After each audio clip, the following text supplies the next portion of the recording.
Seven hills అలాగే కిమ్స్ హాస్పిటల్లో ప్రమాద బాధితులకు చికిత్స జరుగుతుంది. మృతుల సంఖ్య పెరిగే అవకాశం ఉన్నట్టు తెలుస్తుంది. మొత్తంగా 16 మంది వ్యక్తులపైన ఆ లిక్విడ్ మెటల్ పడడం వల్ల 16 మంది గాయపడ్డారు. దాంట్లో ఇప్పుడు ప్రస్తుతానికి 9 మంది చనిపోయినట్టు తెలుస్తుంది. ఈ ఘటన పైన సీఎం చంద్రబాబు నాయుడు చాలా దిగ్భ్రాంతిని వ్యక్తపరిచారు. అధికారులతో ఆయన ఫోన్లో మాట్లాడి వివరాలన్నీ కూడా తెలుసుకున్నారు. మొత్తం మీద సహాయక చర్యలన్నింటినీ కూడా ముమ్మరంగా చేయాలి అంటూ ఆదేశాలను జారీ చేశారు. మరోపక్క విజయనగరం నుంచి ఘటనా స్థలానికి హోంమంత్రి అనిత బయలుదేరారు. స్టీల్ ప్లాంట్లోని లాడల్ నుంచి కుప్పకూలిన హాట్ మెటల్కి సంబంధించిన బకెట్లు ఒక్కసారిగా అవి కుప్పకూలడం, కింద సుమారు 16 మంది కార్మికులు కింద పనిచేస్తున్న సమయంలోనే ఒక్కసారిగా ఆ లిక్విడ్ మెటల్కి సంబంధించిన బకెట్స్, ఆ లిక్విడ్ మెటల్తో పాటు ఒక లావాలాగా కనిపించే ఆ మెటల్తో పాటు ఆ లావాతో పాటు ఒక్కసారిగా కుప్పకూలిపోయాయి. భారీ మొత్తంలో ఆ ద్రవ పదార్థం లాగా ఉండే ఆ ఉక్కు పడడంతో పూర్తిగా కాలిపోయారు కార్మికులు. స్టీల్ ప్లాంట్లోని SMS 1 విభాగంలో ఈ ఘటన చోటు చేసుకుంది. ప్రమాద సమయంలో మరి 16 మంది కార్మికులు మొత్తంగా ఉన్నట్టు తెలుస్తుంది. మరో 7గురికి తీవ్ర గాయాలయ్యాయి. క్షతగాత్రుల పేర్లు కూడా మనకు వచ్చాయి కొంతమందివి.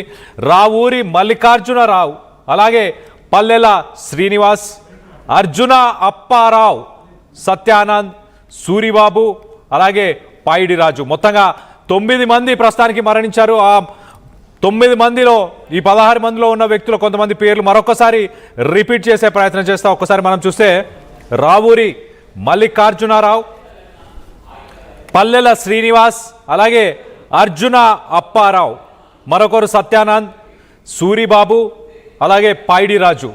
ఈ వ్యక్తులు ఆల్రెడీ ప్రస్తుతానికి ఈ క్షతగాత్రులు వీళ్ళ పేర్లు వచ్చాయి. మరోపక్క వీళ్ళని హుటాహుటిన ఆసుపత్రికి తరలించాలి, దానికి తగిన చర్యలు చేపట్టండి, అక్కడ ఎలాంటి అవసరాలు ఉన్నా వాటన్నిటిని చూసుకోండి అంటూ సీఎం చంద్రబాబు నాయుడు ఆదేశాలను జారీ చేసినట్టు తెలుస్తుంది. వైజాగ్ స్టీల్ ప్లాంట్ ప్రమాదంలో ఇప్పటిదాకా 9 మంది దుర్మరణ పాలయ్యారు. అలాగే స్టీల్ ప్లాంట్లోని CCD డిపార్ట్మెంట్లో ఈ ఘటన చోటు చేసుకుంది. హాట్ మెటల్స్కి సంబంధించిన లాడల్ నుంచి కుప్ప కూలిపోవడంతో కార్మికుల మీద పెద్ద మొత్తంలో ఆ ద్రవం పడిపోవడం. ప్రమాదం జరిగినప్పుడు ఘటనా స్థలంలో సుమారు 16 మంది ఉన్నట్టు తెలుస్తుంది.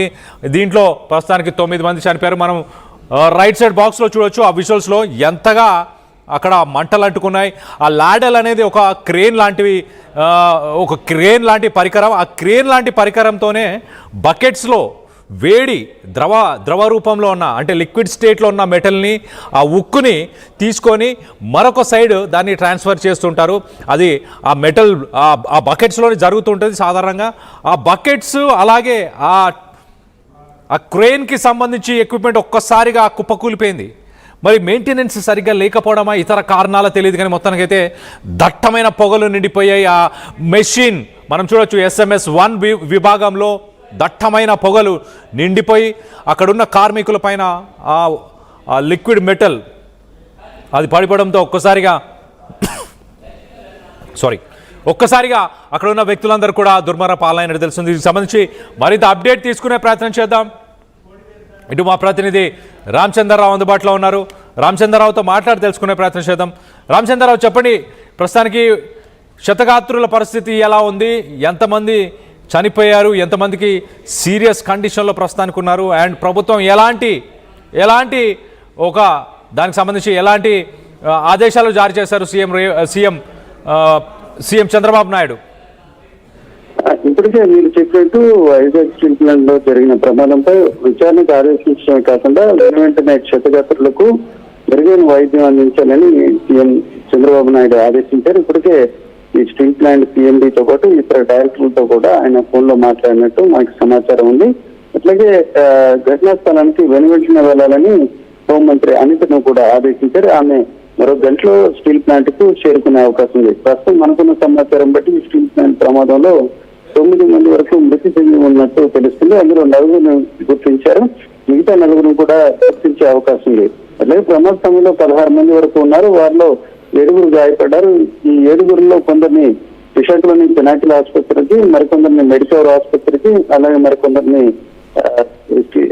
సెవెన్ హిల్స్ ఆసుపత్రికి తరలించినట్టు తెలుస్తుంది.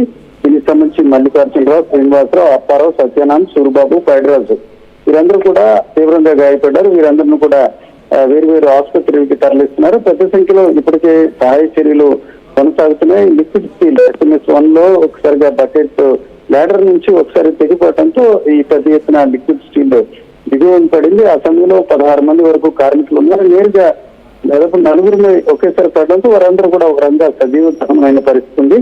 దాదాపు 100 డిగ్రీల సెంటిగ్రేడ్ ఉష్ణోగ్రత దశలో ఏ రకంగా మంటలు వ్యాపిస్తాయో మనం అర్థం చేసుకోవచ్చు. ఒకసారిగా ఈ లిక్విడ్ స్టీల్ దిగువన పడిపోయిన దశలో ఒక బ్లాస్ట్ మాదిరిగా పేలిపోయింది. దీంతోనే మిగతా ప్లాంట్ లో మిగతా విభాగంలో కూడా ఉన్న కార్మికులు కూడా పరుగులు తీసిన పరిస్థితి. గతంలో చూసుకుంటే 5 ఏళ్ల క్రితం ఇదే రకంగా ఆక్సిజన్ ప్లాంట్ ఉప్పగొల్లడంతో 11 మంది మృత్యువాత పడ్డారు. అట్లాగే గతంలో కూడా చాలా సంఘటనలు జరిగాయి. తాజాగా జరిగిన ఘటనపై ప్రభుత్వం ఒకవైపు సహాయ చర్యలు చేపట్టే ప్రయత్నాలు చేస్తుంది. హోంమంత్రితో పాటు వైద్య ఆరోగ్య శాఖ మంత్రి ప్రాంతానికి మరి కాసేపట్లో వస్తున్న పరిస్థితి. అయితే మరోవైపు ప్రజా సంఘాలు, కార్మిక సంఘాలు ఈ ఘటనపై విడిచిపడుతున్నాయి. ఇప్పటికే మాజీ మంత్రి గుడివాడ అమర్నాథ్ కూడా ఈ అంశంపై మాట్లాడడం జరిగింది. తొలిదశ నుంచి కూడా అంటే దాదాపు 4 ఏళ్ల నుంచి వైజాగ్ స్టీల్ ప్లాంట్ నిర్వహణ విషయంలో యాజమాన్యం నిర్లక్ష్య వైఖరి అవలంబిస్తుంది. ప్రధానంగా యంత్ర సామగ్రి నిర్వహణకు అవసరమైన నిధులు కేటాయించకపోవడం వల్ల కూడా ఈ రకంగా ప్రమాదాలు జరగడానికి కారణం. దీనిపై లోతుగా విచారణ జరిపించి దీనికి బాధ్యతపై చర్యలు తీసుకోవాలని ఇప్పటికే వైఎస్ఆర్సీపీకి సంబంధించిన పార్టీ నాయకులు అలాగే మాజీ మంత్రి గుడివాడ అమర్నాథ్ డిమాండ్ చేస్తున్నారు. ఈ దశలో మరి కాసేపట్లో మిగిలిన మృతులు ఎవరు అన్న విషయం అంటే ఇప్పటి వరకు 1 గంట క్రితం వరకు 8 మంది మృతి చెందినట్టు గుర్తించడం జరిగింది. అయితే ఇప్పుడు వారి సంఖ్య మరొకటి అంటే 9 మంది మృత్యువాత పడ్డారు. ఈ దశలో గాయపడిన వారిలో కూడా 40% మించిన కాలిన గాయాలైన వారు కూడా ఉన్న పరిస్థితి. అవసరమైతే వీరికి ఎయిర్ అంబులెన్స్ లో పూణేకి తరలించాలన్న ఆలోచనతో కూడా ప్రభుత్వం ఉంది. ఏదైనప్పటికీ సహాయ చర్యలు వెంటనే జరిగేందుకు అన్ని రకాల చర్యలు కొనసాగుతున్నాయి Vizag steel plant. Right Ramachandrarao, కార్మికులు ఏమంటారు ఈ ఘటనకు సంబంధించి? కార్మికుల నుంచి ఎలాంటి స్పందన వచ్చింది? వాళ్ళు ఎవరైనా మాట్లాడారా? ఏం చెప్తున్నారు వాళ్ళు?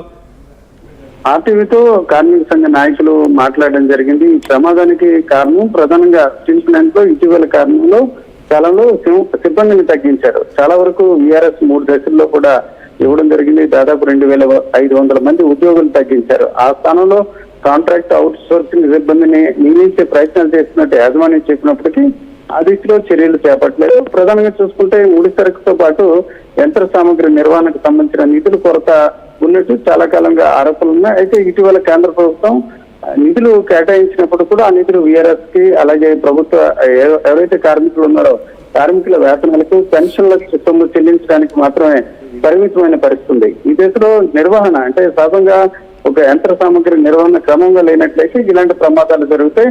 ఆ కారణంగానే ఈ ప్రమాదం జరిగిందని కార్మికులు కూడా ఆరోపిస్తున్న పరిస్థితి. ఈ దశలో కార్మికులతో పాటు కార్మిక సంఘాల కార్మికుల కుటుంబ సభ్యులు కూడా దీనిపై ఆందోళన వ్యక్తం చేస్తున్న పరిస్థితి. గతంలో కూడా ఇలాంటి సంఘటనలు జరిగినప్పుడు కూడా ఇంత పెద్ద ఎత్తున సజీవ దహనమైన సంఘటన మాత్రం ఇదే అని వారి మాటల్లో మనకి వ్యక్తం అవుతుంది.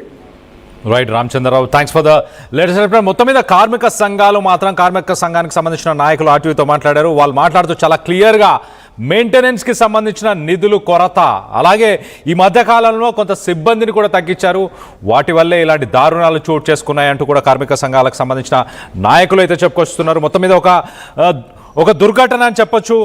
ఎంతోమంది 9 మంది సుమారుగా ఇప్పుడు ప్రస్తుతానికి చనిపోయినట్టు తెలుస్తుంది. ఇంకా 16 మందిలో మిగతా వ్యక్తుల పరిస్థితి ఎలా ఉంది? మరి ఆ మెషిన్, ఆ యూనిట్లో ఈ ల్యాడల్ విరిగి పడిపోయినప్పుడు ఆ మోల్టెన్ లావా, ఆ మోల్టెన్ స్టీల్కి సంబంధించిన ఆ లావా పడిపోయిన సమయంలో మరి ఎంతమంది ఉన్నారు, వాళ్ళ పరిస్థితి ఎలా ఉంది? వీటన్నిటి గురించి కూడా ఇటు అనకాపల్లి ఎక్స్ఎమ్మెల్యే గుడివాడ అమర్నాథ్ కూడా మాట్లాడారు. ఒక్కసారి ఆయన ఏమంటున్నారు ఒక్కసారి అది కూడా చూసే ప్రయత్నం చేద్దాం.